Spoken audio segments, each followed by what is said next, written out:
बिल्कुल सीधा सा ये है कि हमारे यहाँ इस पे इन्होंने बात की होगी मेरे आने से पहले कि हमारे यहाँ जमहूरियत नहीं पिनपी अपने अपने नहीं दी गई। वहाँ पर अच्छी बात ये हुई कि वहाँ पर बाकायदगी से इलेक्शन होते रहे, और जब इलेक्शन होते हैं तो ज़ाहिर है उसमें मुख्तलिफ़ पार्टियों को इजाज़त होती है वो अपने मैनिफेस्टो लाएँ, बात करें, उसके बगैर जमहूरियत चल नहीं सकती। लेकिन ये समझना गलत होगा कि हिंदुस्तान में भी इस पर पाबंदियाँ लगाने की कोशिशें नहीं हुई। तो इंडिया की अगर स्पेसिफिकली बात करें तो उसको हम दो हिस्सों में पीरियड में तकसीम कर सकते हैं, बल्कि तीन हिस्सों में तकसीम कर सकते हैं। एक तो पीरियड है आपका 47 से 75 तक। 47 से 75 तक इसलिए कि 1975 में इंदिरा गांधी ने जो इमरजेंसी लगाई वो इतनी सख्त थी कि वो उसने पाकिस्तान की डिक्टेटरशिप को भी पीछे छोड़ दिया था। यानी सेंसरशिप के साथ साथ लोगों पे ज़ाती तौर पे जबरी पाबंदियाँ, फिर उनका जो फैमिली प्लानिंग का प्रोग्राम था उसको ज़बरदस्ती लागू करना, और किसी भी इंदिरा गांधी की पॉलिसी को 75 ऑनवर्ड्स 2 साल के लिए ये हुआ 77 तक को कहीं पर भी क्रिटिसाइज़ करने की कोई इजाज़त नहीं थी। और अभी भी वहाँ के साफ़ियों से हमारी मुलाकात होती है, आपकी भी होती है, आते जाते भी हम इंडिया रहे हैं, तो वो साफ ये कहते हैं कि पाकिस्तान की जो जर्नलिस्ट कम्युनिटी है उसमें ज़्यादा रिलीजन से ज़्यादा फाइट किया है, रेजिस्टेंस ज़्यादा है। जब 75 में वहाँ पाबंदी लगी वहाँ की जर्नलिस्ट कम्युनिटी ने फाइट नहीं किया। हाँ बिल्कुल, ये बड़ी इंटरेस्टिंग बात है, बिल्कुल बड़ी इंटरेस्टिंग बात है कि हमारे यहाँ अयूब खान के दौर में फ़ाइट किया, हर दौर में फ़ाइट करते रहे, लेकिन वहाँ पर ये हुआ कि जब इंदिरा गांधी ने लगाई पाबंदी तो वो जर्नलिस्ट कम्युनिटी ने बिल्कुल तकरीबन सरेंडर कर दिया। 2 साल उनका कोई इतना बड़ा नहीं, छोटा मोटा होगा कहीं पर, लेकिन नहीं हुआ। हत्ता कि जो खुशवंत सिंह पे सबसे बड़ा इल्ज़ाम यही है कि वो इंदिरा गांधी की उस इमरजेंसी की हिमायत करते रहे, और भी बहुत सारी मिसालें। इवन सीपीआई यानी जो कम्युनिस्ट पार्टी ऑफ इंडिया और कम्युनिस्ट पार्टी ऑफ मार्क्सिस्ट जो दो अलग अलग थी, तो उसमें जो सीपीएम थी वो मुखालफत कर रही थी, लेकिन सीपीआई जो थी वो सपोर्ट कर रही थी उसकी। तो लेकिन वो अच्छी बात यह है कि जो 2 साल का पीरियड था वो बड़ी जल्दी गुजर गया और फिर बाउंस बैक हुआ।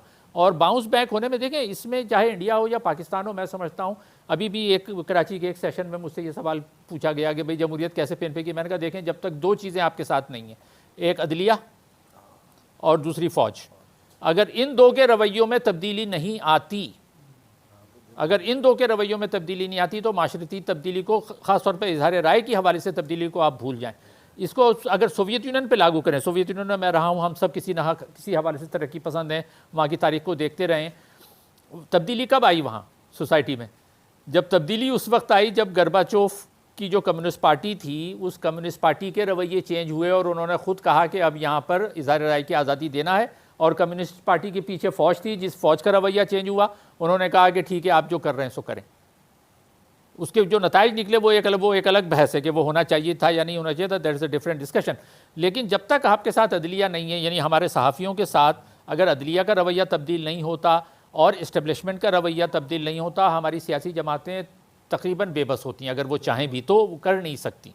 ठीक है, अच्छा फिर मैं इंडिया की तरफ आता हूँ कि वहाँ फिर अदलिया ने बाउंस बैक किया। अदलिया ने कैसे बाउंस बैक किया कि 77 में जो नई गवर्नमेंट आई तो उसके बाद, अच्छा इंदिरा गांधी ने एक काम ये भी किया था कि जो सुप्रीम कोर्ट के चीफ जस्टिस लगाए थे वो सारे अपने मनपसंद थे।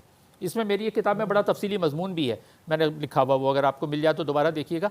लेकिन 77 के बाद उसी अदलिया ने, जो नए चीफ जस्टिस आए, उन्होंने वो सारी तरामीम जो कि इंदिरा गांधी करके गई थी कर्ब करने वाली, उसको उठा के फेंक दिया उन्होंने। हाँ, तो वो 77 के बाद दूसरा पीरियड है। लेकिन 77 के बाद का जो दूसरा पीरियड है उसमें इंडिया में जो मसला होता है वो ये होता है कि वहाँ पर जो रियासती जबर है वो अवामी जबर में तब्दील करती है बीजेपी। अब इंडिया में मसला ये नहीं है कि वहाँ पर कानूनी तौर पे इजहार राय की आज़ादी नहीं है, कानूनी तौर पर है। वहाँ पर जो इजहार राय की आज़ादी कर्ब की जा रही है वो फाशिज़म, जो मोदी का फाशिज़म है, जिसके रास्ते पे इमरान खान साहब चल रहे हैं कि कानून में कुछ भी लिखा हो लेकिन ये आपको नहीं करने देंगे। कानून में कुछ भी लिखा हो बीजेपी नहीं करने देगी, वो लोगों को मारेगी। इसी तरह पाकिस्तान में ये करने जा रहे हैं, ये रीइनकार्नेशन है। पीटीआई जो है ये उस फाशिज़म का रीइनकार्नेशन है कि ये यही चाह रहे हैं कि कानून में कुछ भी लिखा हो हम आपको बोलने नहीं देंगे, हम जो बदमाशी से चाहेंगे वो होगा। तो ये बहुत ज़्यादा ख़तरनाक सूरत हाल है कि जब जबर जो है वो, हम अक्सर ये बात कहते हैं अपने हलकों में कि रियासती जबर के ख़िलाफ़ लड़ना आसान है, समाजी जबर के ख़िलाफ़ लड़ना ज़्यादा मुश्किल है। और हमारे यहाँ रियासतों ने ये किया है, ख़ासतौर पर पाकिस्तान में, कि जो रियासती जबर है उसको सराहियत कर दिया है अवामी जबर, सोशल समाजी जबर के अंदर। अब सोसाइटी आपको कर्ब करती है। जो श्रीलंका का जो बंदा प्रियंका मारा गया, उसको फ़ौजियों ने नहीं मारा, उसको पुलिस ने नहीं मारा, उसको रियासती एहलकारों ने नहीं मारा, वो जो रियासती जबर था वो समाजी जबर में बदल गया है। ये सूरत हाल बड़ी ख़तरनाक है। तो मुझे जो ज़्यादा खौफ है वो खौफ हुकूमतों से कम हो गया है। अब मुझे जो खौफ आ रहा है वो जो पीटीआई की शक्ल में एक और मॉन्स्टर जो हमारे ऊपर एक इफरीत मुसल्लत किया गया है, ये जो फाशिज़म ला रहे हैं, ये हुकूमतों से और इस्टेब्लिशमेंट से भी ज़्यादा ख़तरनाक है, क्योंकि आप इनके खिलाफ लड़ना बड़ा मुश्किल है। गली गली में ये तो ये चाह रहे हैं कि गली गली में जो है वो सारे और ये सारे बनाने वाले यही हैं। पीटीआई को किसने मुसल्लत किया वो भी हम जानते हैं, तरीक़े लब्बैक को किसने इस्तेमाल किया। तो चूँकि वक्त ख़त्म हो रहा है तो मैं सिर्फ ये बात यही कहूँगा कि हमें इसमें